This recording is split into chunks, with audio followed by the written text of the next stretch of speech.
It is time for Ed's official Avowed game review. The only review that matters, by the way. No other review matters because nobody else has played it as long as Ed that has reviewed it. I don't know about that. Pretty broad statement there, buddy. No, I like to paint with a broad brush. Okay. Oh, Bob Ross. Anyway, all right. How we're going to tackle this? It's a lot, dude. Just start from the beginning. All right. This is the DMG Gaming Podcast official Avowed review. The only one that matters. All right. To kind of give everyone a heads up, there's no political, social ideology, point of view affected in the review. It's going to be straight up the game. And as a 30 plus year veteran of gaming and played games, first person RPGs like Skyrim, I played all the Elder Scrolls, beat all the Elder Scrolls. Okay. First person RPGs, I played the hell out of them. I like them. Okay. That being said, this is the official review, and the way I'm going to break this down is I'm going to go over some lore I think is important. And it's also going to be kind of like people that are wanting to play the game. I'm going to give everyone a heads up on what they should do if they decide they want to play this game. All right. Before they jump into it, kind of help them out. All right. So from this moment forward, I'm just here. I'm just a face on this podcast. Okay. Exactly. And you can say little snarky remarks all you want to. Yeah, sure. All right. Okay. All right. So let's break down the lore real quick before we go into the backstory. Okay. Avowed. All right. Some people might not know, this is a Pillars of Destiny and Pillars of Destiny 2 sequel. Okay. Well, actually, you're going to get some of those though. Well, actually. All right. Well, first off, I played both Pillars of Destiny. It's another more Obsidian games, right? I play both of them, but they're not it's like called this. Pillars of Destiny. Oh God, this is going to be like a 2-hour fucking review with you. So let's break down Pillars of Eternity 1. I want to give you kind of a summary of the story, a backdrop, and kind of then go into, again, Avowed, and kind of so I can explain the story and what, like, the impactfulness of what you do in the game and everything. And how it ties together. All right. So anyway, in Pillars of Destiny 1, you play as the Watcher, and everything I'm going to explain, you're going to see the similarities here. Anyway, you play as a Watcher, a character who gains ability to see and interact with souls after a supernatural event. Okay. Basically, the synopsis of the story is you start in Deerwood, a region plagued by a crisis called the Hollowborn. It's where children are born without souls. Okay. But anyway, so in this one, you actually go into fighting a god at the end, pretty much is what it is. Theos and his soul-powered constructs. Anyway, so you fight him. And basically, the ending of the game is affected by all the choices that you did throughout major story pinpoints as you're playing the game throughout until you get to the end. And whatever you chose at the end, it affects the final ending. Okay? So the choices matter of all the major events that you experience in the game. That's in the first one, Pillars of Eternity 1 and 2. All right. So in Pillars of Eternity 2, Deadfire, this is going to be important later, is the sequel. You play as the Watcher again. All right. Same thing, companions, and except this takes place in the Deadfire archipelago. Okay. And basically what you do here is, again, you reprise your role as the Watcher. You're now tasked in pursuing Aethos, which is a god of light and rebirth, who awakened a colossal statue buried beneath in the stronghold. And basically what he does is he aims to disrupt the cosmic order by shattering the wheel, which is also an important term. The wheel is basically the mechanism in the game, in the lore of the game, that basically governs the cycles of souls in Aora, which is the main world that the game takes place in, Aora. All right. But basically, the god destroys the wheel. All right, so now in the world of, Aora, in this world that Avowed takes place in, souls cannot cycle through the wheel because of what happened at the Deadfire Archipelago. Okay. So when you approach this game, that's some good knowledge to have, because you're going to be seeing you're going to be like, what the fuck is all this? Right? Because in the game, when you're doing dialogue, they have a lore option where you can press a button and it brings up what these words mean. And what the backstory were some of the words, the different gods and all that stuff. Okay. But just know the wheel has been broken as you enter this game. All right. And the archipelago, Deadfire, kind of like there's a big catastrophe, kind of blew up, and that you'll see all that stuff in Avowed too, kind of backwards hinting at everything that happened. So anyway, do Avowed. This is a sequel to all those games, except you're not playing a Watcher anymore. Okay. Basically what you're referred to as envoy. You you are sent to the living lands, is where this game takes place, by the Emperor. You're sent as his envoy, his word, his right hand of justice, right? So everybody in this, a lot of people in this world knows who you are as the envoy. You're a prominent figure already. That's what they called you in the Marines, huh? The right hand of justice. That's right. But anyway, the story kicks off with you shipwrecked near Dawnshore, thrusting into a land of diverse biomes, all right? From lush forests to volcanic wastes, teeming with adventure and danger, all right? The first place you land in the shipwreck is Dawnshore. That is your first starting area, all right? And another thing of note is that everyone knows you as a godlike. A godlike is basically a person that has an immortal essence or godlike essence attached to them. And you'll see, well, I'll talk about the character creator here in a second. But anyway, that's what you are also. You're godlike. But you don't know who God you represent, because it's kind of like, when you think of, what are they called? Demi-humans or demigods, right? They're pretty much, a spawn of a major god in Greek mythology. It's not like that, but it's similar to it. Your essence is tied to one of the major gods in this world. That's why they call you godlike. And that's one of the other reasons why you became an envoy and served the Emperor. All right. So anyway, your investigating reveals the 𝐦𝐮𝐬𝐫𝐠𝐞𝐭's connection to the ancient soul magic and the god's machinations. And that's pretty much what you're doing. You're investigating the 𝐦𝐮𝐬𝐫𝐠𝐞 throughout most of the story. Okay. Trying to see what is causing that. And that eventually kind of unravels as you play the game. All right. So I say I'm going to start with the character creator next. Okay. And then I'm going to get into companions. Okay. All right. So let me pull this up real quick. All right. Let's see. I want to show my playtime so everyone understands. You can't really see that, but as you see, I got 55 point something hours right there. Okay. That is my total playtime of Avowed. That's actually my total playtime, but we're just using it. I'm letting Ed use it. Yeah. This is our Steam, just to confirm that we beat the game, DMG Gaming Podcast, playtime, all that stuff. Okay. All right. But anyway, let's talk about the character creator. Kind of underwhelming. Okay. It's kind of stupid. Like, the choices you have, and then you have an option to put godlike features on your face, which is everybody made out of plant? Is that pretty much? You only have a choice of nature stuff because you're going to find out who your godlike, who your god that you have essence from. And so is it random for each person, or is it? It's random for every godlike, but you don't know who what essence you have, what god you got your essence from. What I'm saying is it the same for everybody, or is it random? Is there a bunch of them that, like, if I played it, mine going to be different than yours? You pick your godlike feature. Okay. But they're all going to revolve around nature. They just have different looks, but it's going to be around nature because there's a reason for that. They made them look stupid in some things, like the mushroom all over the face. Yeah. But anyway, so it's very underwhelming. The godlike features, I just turned them off. I didn't want to they look stupid. Yeah. They just don't look good. When I make a character, I want at least a decent looking character that represents me or something like that.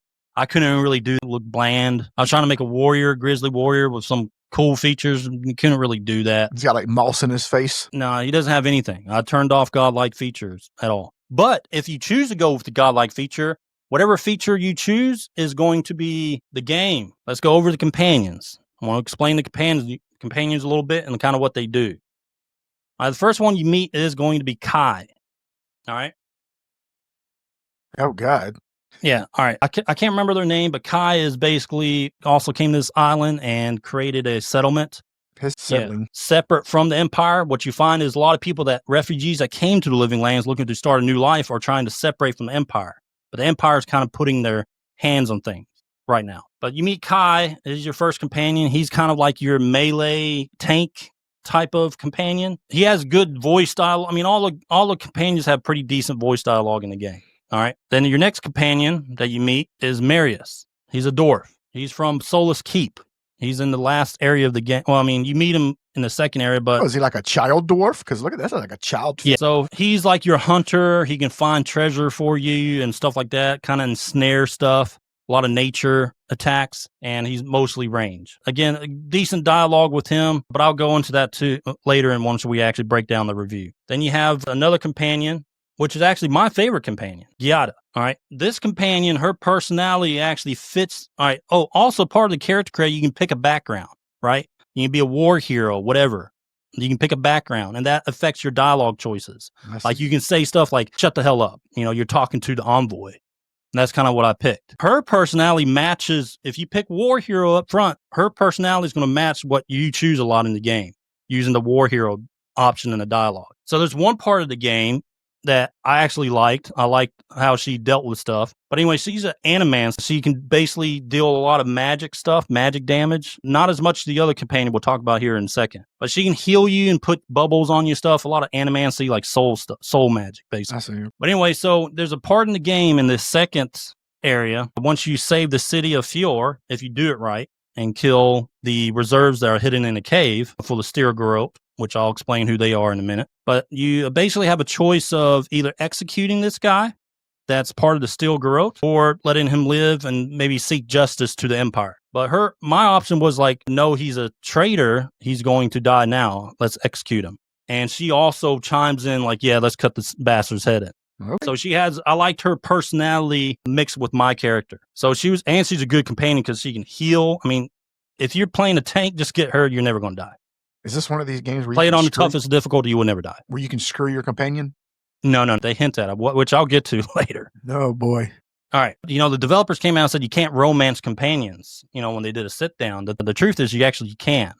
Even though they don't show it, but there is a romance option that ties to basically the story between you and that companion that lets you be like, yeah, we're together. So yes, you can romance your companions, but you can't romance them all, at least from what I experienced. But I'll get to that later. Your last companion is a furry. Yeah, that's a terrible looking thing 𝐿𝐴, whatever. She's a very over-sexualized companion. Like that's all she talks about is Dune stuff. Like dirty stuff the entire time. All right, she's a whore. Pretty much. She hints at it all the time. All right, but this is your main magic caster, offensive magic. All right, they can do magic missiles and stuff like that. This is your magic caster companion. Her special skill is that she can actually you want to see my magic missiles? I'm going to shove them up my ass. She can actually find hidden magic objects that are protected by a barrier and uncover them, and you can find, treasure that way. That's her special skill as a companion. Let's do this before we go into the actual review. All right, so this is Obsidian Entertainment's current staff right now. They have 285 plus staff. I remember, this is how many people worked on the games, as you see right there. All right, that's how many people worked on them. All right. Founded in 2003, they have almost 300 employees. All right, just wanted to put that out there real quick before we get into review. And there's a reason for that. There's something that's going to tie into something later. All right, so let's do this. Let me wrap up the story real quick. Anyway, so the main focus of the game, again, you're the envoy. You go out for the Emperor to investigate the Dream Scourge. You meet your companions. You meet a lot of people, NPCs in the world. And the way the game's set up is in 4 different areas. It's not a full open world game. There's sandbox area to sandbox area. And there's only 4 of them. So don't think you're playing it like Skyrim, which is fully open world, and you have instances like caves and stuff like that. It's not like that. All right. We're going to start with the story. What I thought about the story. It helped me because I played the last 2 pillars of Destiny. And I played both the first one and the second one, which is the Deadfire one. The story. All right. The story is it's a dialogue-driven game, just like the last 2 games. What you say to NPCs, especially the main part of the main scenario quest, what you say is very important because it's going to affect the ending of the game towards the end when everything, once it builds up to that climax of the, final fights in the final area, those choices are going to matter. So be careful what you say, depending on how you want your playthrough, how you want your character to be, your personality and everything like that. Mine was kind of an asshole and straight to the point war hero. No, if you mess with the Empire, you're dead. Pretty much kind of envoy. All right. So I played the real envoy, but at the same time, saving people that needed to be saved. Compassionate, but at the same time, no mercy. All right. So overall in dialogue. All right. It's a good setup. For the story's good. Again, being able to play the last, games kind of helped with that. And they do have the option of looking at lore and at the dialogue when they mention major words and stuff like that. You can look at the lore in the middle of the dialogue, like halfway through, dude. You I don't know what it is. Like the story's okay. There's certain points of the story that's okay, but a lot of the dialogue you're just like, shut up. Yeah. Like let's move on. Click the button. Let's speed up the dialogue. I don't care what they're saying. And then let's say you get to the third area. You'll play halfway through, skip through all this crap dialogue, and then they don't have something good, like a cool event or something like that, and then you'll listen to it. But it's very tiresome. Like it's just, as the dialogue is not, I would say, but a lot of the backstory, I just didn't care. There's nothing I didn't already know, or it was just a bunch of like regurgitating the same things and kind of not meaningful interactions with people when it comes to dialogue, like your companions and stuff like that. Not a lot of meaningful stuff. Only in the major parts of the scenario, the main quest, there are some pretty good dialogue portions. Okay. So again, I just stopped caring. That's kind of the story, what I felt about the story. It kind of was like pulled me in. I didn't care, skipped through, pulled me in again.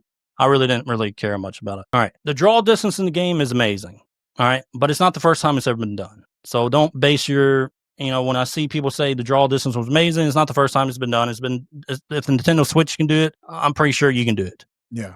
All right. The graphics overall, though, I will say the atmosphere when you're inside these, I would guess dungeons and stuff like that, they did a very good job. Like you feel like you're exploring in these dungeons. Mm-hmm. But then you get to the open world and again, some great graphics, nice, beautiful world. It's not like, wow all the time when you would think in a next gen game like this. It's still really good graphics. It's a pretty world. It just, I would say the breakup of the zones, like you just don't, even though the graphics and the draw distance is great and you think it's a great, oh, wow. But you just have these zones that kind of hinder that because you're going, you have to go to a completely different area, right? You're not walking there. You're just basically going through an instance and bam, you're in the next zone, which is like a fireplace or, a desert or something like that. You go from the beginning area of Dawn Shore, which is like a beach area with, luscious trees. And then you go into kind of like I wouldn't say plague area, but it's called the Emerald Stair. Yeah. But the Emerald Stair is, it has that like, I would say haunted nature look to it. Like it's been plagued down, like something's going on, you can tell. So it does get it right with that because of what's going on at the Emerald Stair, mm-hmm. which I won't like spoil. But then Shatterscarp, which is again kind of like I would say desert oasis area, it looks good, decent graphics, but it's still not like, there's just something about it that I can't put my hand on, but it's not like a big wow to me when it comes to graphics. But, when it comes to my final review, graphics is really not going to matter much, honestly, to me. Good looking game. I just thought I thought it was going to be a little bit more than that, but the graphics are really good looking. All right. So do you think it looks better than Skyrim? Well, yeah, it does. I mean, it's next gen, dude. I'll say some stuff about Skyrim later. Well, you know what I mean? Because that's always been like the thing. It's like, oh, it looks just like Skyrim. So we're talking about Bethesda game and Obsidian game, right? Yeah. So two different companies, and what I want to do for this one is I will talk about Skyrim in comparison a little bit, but it's not going to affect the review score. Gotcha. All right, because I want to compare it to their other games, like Outer Worlds and stuff like that. Like what they're able to do as a company and what we've seen them do before, which I'll get to in a little bit. All right, let's talk exploration. All right, since we're done talking about the graphics. Exploration is amazing a little bit more than halfway through the game. It is great to explore the different environments, the caves, the ruins, go inside those instances and kind of, see kind of feel like you're in a different world pretty much. But after I was done with the Emerald Stair, and I entered the third area, which is Shatterscarp. And then the fourth area, when I entered the third area, the exploration just it's a new area, desert area that looks different, but it felt like this cave, it looks different, but I've done this before. Okay, dodge traps, okay, kill enemies. Like nothing new, just kind of. Yeah, it just got like. Very mundane. It got mundane, it got bland, and it's kind of like, you're seeing the same stuff over and over again. It's kind of like they put all the good stuff. Even though it's a new landscape looking area. It felt like you're doing the same thing over and over again. So it's kind of felt like they didn't put much thought into like extra stuff in different areas. Like, I don't know, it's just more stuff to draw you in for that, that specific area, something unique to it. They just kind of missed the spot there. Yeah. But I also felt boxed in, like I explained earlier, with how the world really, people say it's a big world. It felt small to me, just due to the fact of the different zones. Yeah. And honestly, I mean, the world, the different maps aren't really that big, dude. They're not. When I'm thinking first-person RPGs, I'm talking about from past experiences, again, like your Elder Scrolls. I know different company, can't compare them, whatever, but you do compare them because this is a next-gen first-person RPG, okay? It felt small to me after a while. Experiencing once I got to that third zone, it just felt exploration is just getting kind of boring. Yeah. To 100% this game, you got to explore. So I was like, man, do I really got to explore this? I did. And but it felt like a chore more than excitement. Yeah, it did feel like a chore after a while. But there's some places you're like, oh, cool. Wow.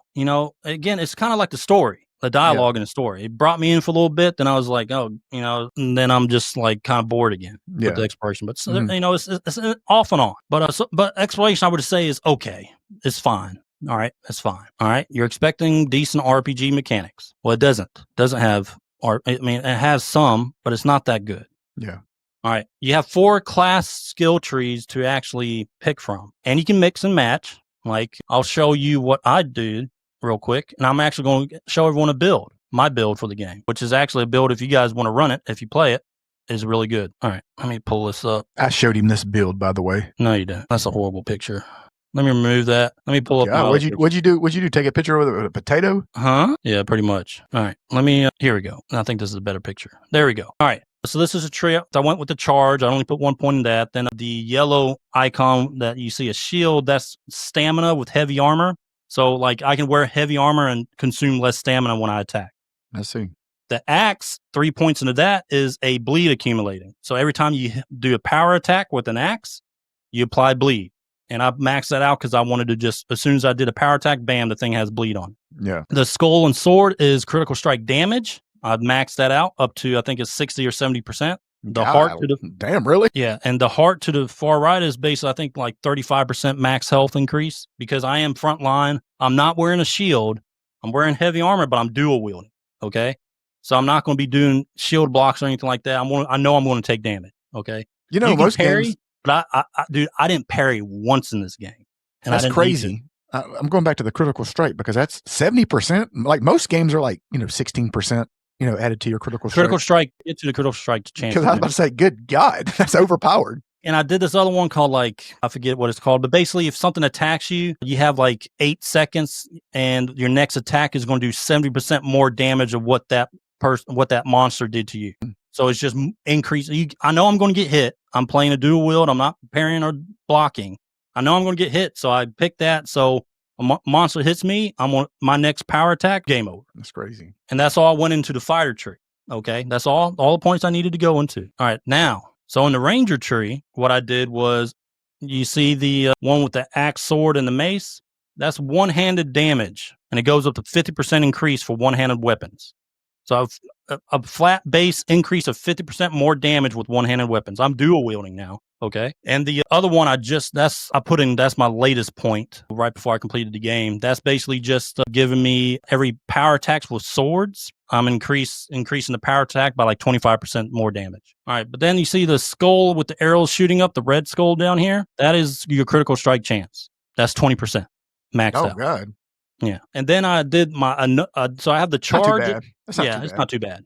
But I also have like gear that gives me critical strike chance. I have like a 65% critical strike chance just killing things, dude. God. But the main skill, you have charge just to close the gap, right? And put a little stun damage on enemies, but it's more to close the last skill I picked from Ranger, which is the actual skill you use, is called Flurry of Blows or something like that. But it increases your attack speed, stamina regeneration to max for 15 seconds. Jeez. Just mowing through things. Yeah, that's crazy. So dual wielding, you attack really fast with 2 weapons. So I'm power attacking sometimes, like maybe on bosses, but when it comes to like regular monsters, I'm just swiping them like it's just a lawnmower. That's all it is for 15 seconds. And then I only have to wait 10 seconds to use it again. God. Great build, by the way, if you like dual wielding, like in your face, just straight berserker. That's pretty much what it is. A lot of damage. All right. Anyway, so let me get rid of that. All right. So that was my build. So let's go to that was the RPG mechanics. Yeah. You have a companion tree too, but it's just like 4 skills you just attack points on. And then you also get godlike powers that you have to find in the world or get them from main quest. It's kind of like Diablo 3 where it's like when you get your companion, whatever, you just give them like a... Yeah, you find them and you get them through the main quest, but they're godlike powers that add passives. They're really small percentages, but then you have some skills that can like heal you. You have extra heal in there and use it. Different types of powers. But you get those powers by a lot of the times when you're engaging a story, if you find one in the world, you're engaging a story and you're choosing options, and you're going to get the godlike power based off your options you chose in that story from the past, explaining like an ancient god back when the living lands was, beautiful and lush, right? Again, dialogue is very important, and you get a power based off how you interacted with the dialogue. So anyway, let's get back to the RPG mechanics. All right. They're very lackluster You have 4 classes and like very limited number of skills you can choose from. I was expecting like, okay, if I'm going with a dual wield build, I want dual wield attacks. Yeah. Flurry of blows, I guess it's good for dual wield, or you could do it with any weapon, really. But I was expecting like certain attacks for you chose dual wield. Here's some dual wield actions to do. Yeah, like some skills, more in depth, like increasing your strength. Even though you do have ability points, which I'll get to in a minute. But it's just like it's very basic. yeah. Thank God. Oh God, you're back. What's up? What? 1 sec, let me get it back. Very basic. Anyway, so. And then, like the godlike powers aren't really that much. It's just the overall RPG mechanics is just not there. Yeah. It's not like you see from some, relatable first person RPGs. You go into trees and you can do all types of customization into it. They kind of went just with the basic. Yeah. I mean, it's not even, Dragon Age they just did the bare customization minimum. was better than this, even though it's not a first person RPG. But I'm just comparing to other RPGs. It's really basic, dude. Like no thought into it really at all. I mean, honestly, there's really no thought put into the RPG mechanics, when it comes to skills and abilities at all. Now, let me show you the abilities, which is just stat points, pretty much what you can call them. So you have might, constitution, dexterity, perception, intellect, resolve. Once you hit 5 in each, the percentages go down a lot. Or, every time you go up a level after 5, the amount it goes up by is very minimal. All right, so I didn't go in intellect. I just have that in like some of my dialogue options with some companions. You get permanent stat boost from like talking to them for a certain period of time. But I really went mainly to dexterity, might, and constitution and perception. Resolve is just all 6 points of my resolve are just from my equipment. But and talking to, of course, your companions that you eventually get those points. But anyway, so that's that. So when you level up, you get the point to put in your attribute points. What's your max? What's your level max? I don't know. I finished the game at level 23. Oh, okay. 23 or 24. You know what I mean? Yeah. The final branch in your skills is level 20, but you can't basically. I think level 21 is the max for because to upgrade like that level 20 skill, level 21 or 22 to max it out or something like that. But again, it's just very very bland customization. All right, overall when it comes to RPG mechanics. So that's probably one of the worst things. All right, so let's get into combat and gameplay. We're about to wrap this up here soon. All right, combat and gameplay. Combat was a lot better than I thought it was going to be. What we saw from the gameplay trailers. Yeah. Combat is really fun. We're halfway through the game. All right. Now you can switch up. You can play all types of different builds if you want. You can reset your points. You could probably go into, equipping a 2-handed gun or rifle, whatever, pistol and a 1-handed weapon. You could do that. I kind of played with that. I found pistols. Yeah. Oh, that's cool. You can do wield anything that's 1-handed. That's cool. And I played a little bit with the magic, got kind of boring. So I went back to my 2-hand build because it was just a lawnmower. And it's just more fun play style instead of sitting back there watching the same animations going over with magic. Yeah. And you're standing, you're not in the fight. You're watching companions do everything and you're just casting spells. I didn't like that play style. It's boring in this game. It is not that fun in this game. Magic is. There's cool things you can do with magic, like you can make yourself have a little ice aura, and you can walk on water, and the water freezes underneath it as you walk. Oh, that's cool. But I didn't need it because I had an axe called Drawn in Winter that I can just attack the water and it turns into ice block. So I didn't need it. So my 2 main weapons was here. I'll show you my equipment. Here it is. My 2 main weapons was the Drawn in Water, which is an ice axe, 1-handed ice axe, and I did Andra's Offense as a sword in my offhand. The sword you get later when you have Star Metal. You turn it in at the very last zone, and you can make this up uber like 1-handed weapon or 2-handed rifle. No, I see. So I chose the 1-handed weapon since I was dual wielding. And it gives me extra frost attack. I already have the Drawn in Water, which freezes things when I attack them with a power attack. So I went with the sword that complemented the axe. That's cool. Yeah, and it was just a great combination. Anyway, so combat. Again, it was very fun in the beginning. Very fun. I like charging. I like getting in the fray. Power attack and stuff. Watching, you saw me basically baseball bat hit things across the screen, right? 2-handed weapons, they're kind of fun too. But then everything just gets repetitive. I mean, again, you saw the skill tree, right? Yeah. Well, imagine like almost having majority of that besides some of your like level 20, maybe level 15 skills, but it's pretty much the same damn thing. Like now you're playing the rest of the half a game with just a couple more things. Well, let me ask you this, and I don't know if this is part of your review. How much thought do they put into enemy creation? This is part of the combat and gameplay. Yeah. All right. Okay. All right. So again, don't get me wrong. It's satisfying combat. They're not shitting on it. But you're only going to be satisfied up until, the first half of the game. And then it gets repetitive gameplay when it comes to combat. Still kind of fun because especially when you get higher, in the later areas, you get a lot more monster packs, right? And it becomes like a melee fest. It's just, and if that's why I showed my build, because I want to show someone a fun gameplay style. Yeah. If they want to take it, you don't have to take it, go magic or whatever you want. But it's a fun gameplay style, especially once you get to that third or fourth area and you finally hit level 20 and you're able to get Fury of Blows or Flurry of Blows and you turn into a lawnmower. Yeah. It's really fun, but it gets repetitive. What you should do, we need to, I guess we probably should have told everybody who's listening to the audio only what your build was out loud, like how many stars into what. Well, we'll make a separate video for this. I want to mainly just tackle a review. Gotcha. Okay. But for the audio listeners, it's just a dual wield. At the beginning of the game, go dual wield one-handed axe. And then what you can do, if you want, go to our YouTube and you'll see this live podcast, the main video, and it'll be chapters. Just go to the chapter where I kind of talk about gameplay and combat and RPG mechanics. Okay. Gotcha.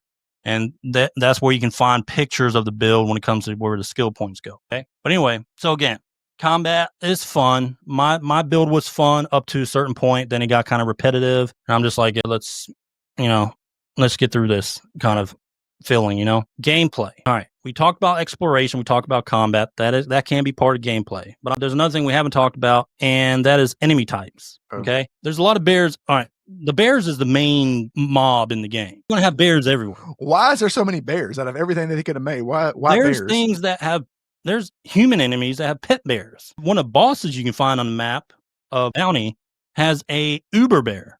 Oh, God. As a pet that is stronger than the bosses. But yeah, bears all over the place. But again, the enemy selection is just, you see the same enemies almost every zone. So it's like they got lazy with it. Yeah. Seems like they just were trying to focus on other things, vice making, a lot of different enemy types.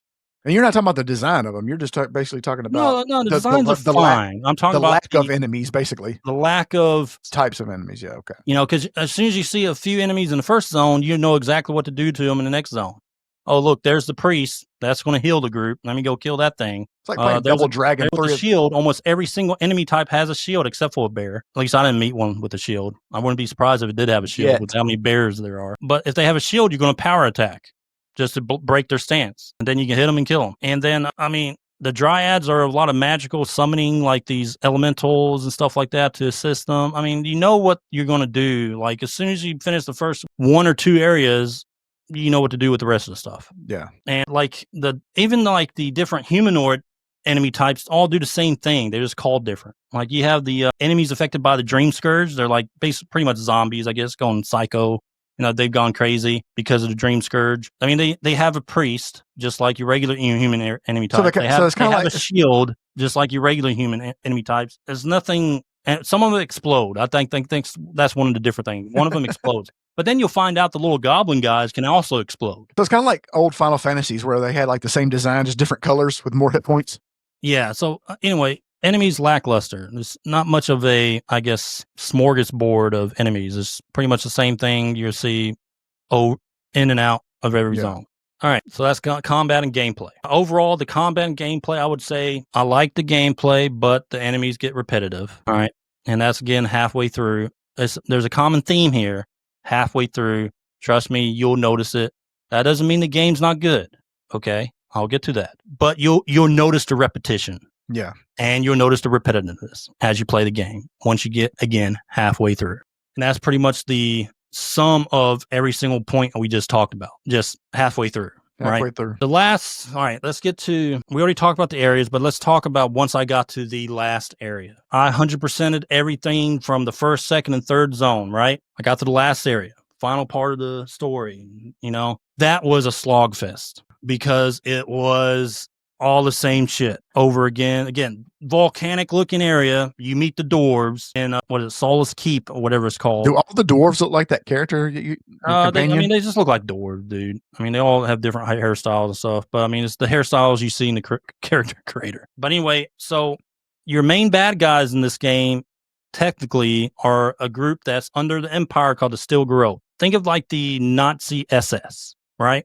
Yeah. Except they don't listen to Hitler. I see. So the 𝐶𝐿 is like that, except they're like the SS, except they don't listen to. They're trying to do something different, led by this 𝐬𝐿dwyn, Inquisitor 𝐬𝐿dwyn, who's one of your main bad guys in the game, is detaching themselves from the Empire. And as the envoy, you're starting to figure this out, and you have a lot of choices that lead up to that stuff. Anyway, so my playthrough, I was just like, we're going after the 𝐶𝐿. We are going to murder them because they upset the Emperor, or they're being traitors. So that's kind of what my character's personality was. Fuck the 𝐬𝐿dwyn guy or girl, and fucking destroy the 𝐶𝐿. That's kind of what I ended with. Now, for the major parts of the story, the major stuff you see, like your main scenario stuff, what you get to see, there's a lot of cool stuff. All right. There's you go after an arc in this area that you do, she's doing a lot of illusions. Pretty cool area. Then you go to a place that you have to do trials, and then you have a decision if you want to destroy the temple or whatever. Those main areas are cool, right? It's just the rest of the exploration gets kind of lackluster after a while, gets boring, repetitive. But yeah, and the last 25% of the game is a slogfest. Oh. I think everyone will experience that. So anyway, I'm not going to talk about the ending. I don't want it to be too much of a spoiler. Yeah. My ending was pretty good.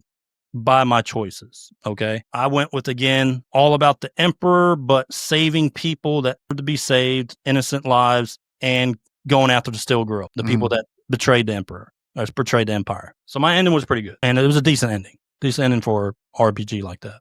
All right. So to wrap everything up, we talked about story, graphics, exploration, RPG mechanics, combat and gameplay, classes, companions, skill points, abilities, all that stuff. And we had the same common thing of everything became repetitive. And that's really bad, especially when it becomes repetitive halfway through a main story of the story. That's a bad thing, but it's not too bad, okay? It's not too bad.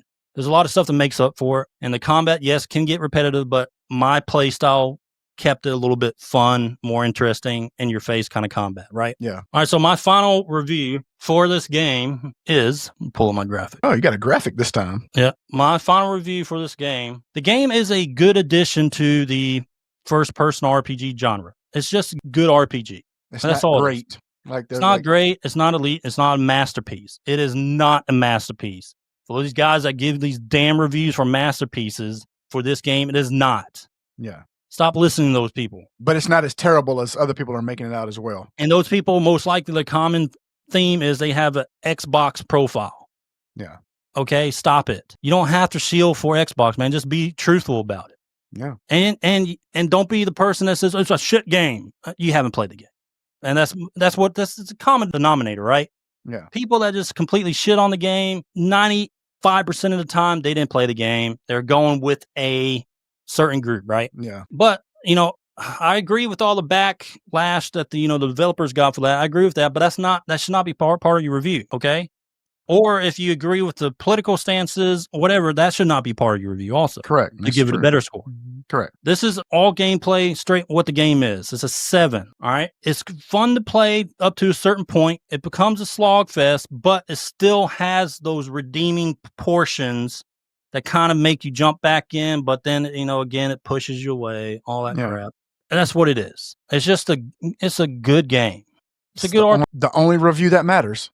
Yeah, it's a good RPG. You made this with AI, didn't you? I did. What does it say at the top? So when it comes to if you have Game Pass and you're playing on Xbox or PC and you have Game Pass, I would say play the game. Like, play it now. You'll enjoy it if you like first RPGs like that. You're going to enjoy the game. You'll probably experience the same things I have, but you'll still enjoy the game when it comes, when it comes full circle. You'll enjoy the game. Don't expect anything revolutionary. Don't expect anything different, that you haven't experienced before in the RPG, like your Skyrim, other Elder Scrolls games or whatever. You're not going to experience anything different. And the immersion's not there for this game. That's why I couldn't give it an 8 either. You can't steal. You can't hurt NPCs. The NPCs are very bland. They're stationary. There's not a lot of... That's another thing, part of the exploration gameplay, I guess you can say, is also the NPC. I mean, the world is not lively when it comes to the social aspect of it. When you see it like that, you expect to see more things, like more interaction with the NPCs, a bustling town, a port town, or, something to make you feel more immersive.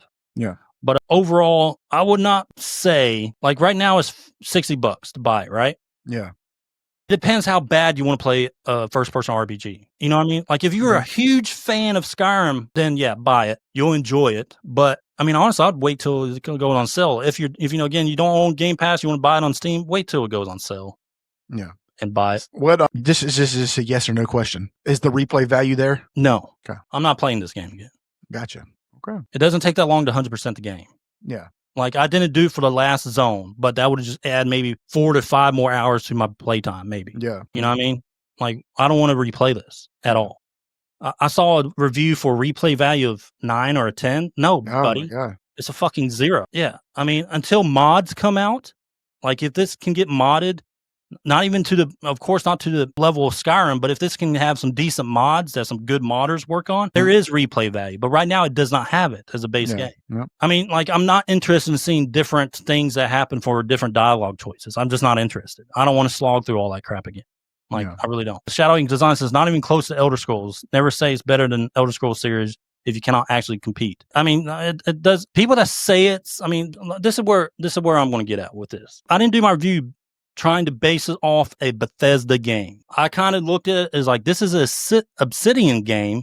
I've played Obsidian games like the Pillars of Eternity or whatever, and I played the Outer Worlds and a few others, right? I know Obsidian games. If I can base it on their past work, Outer Worlds is a way better game than this when it comes to, because in Outer Worlds, you have immersion.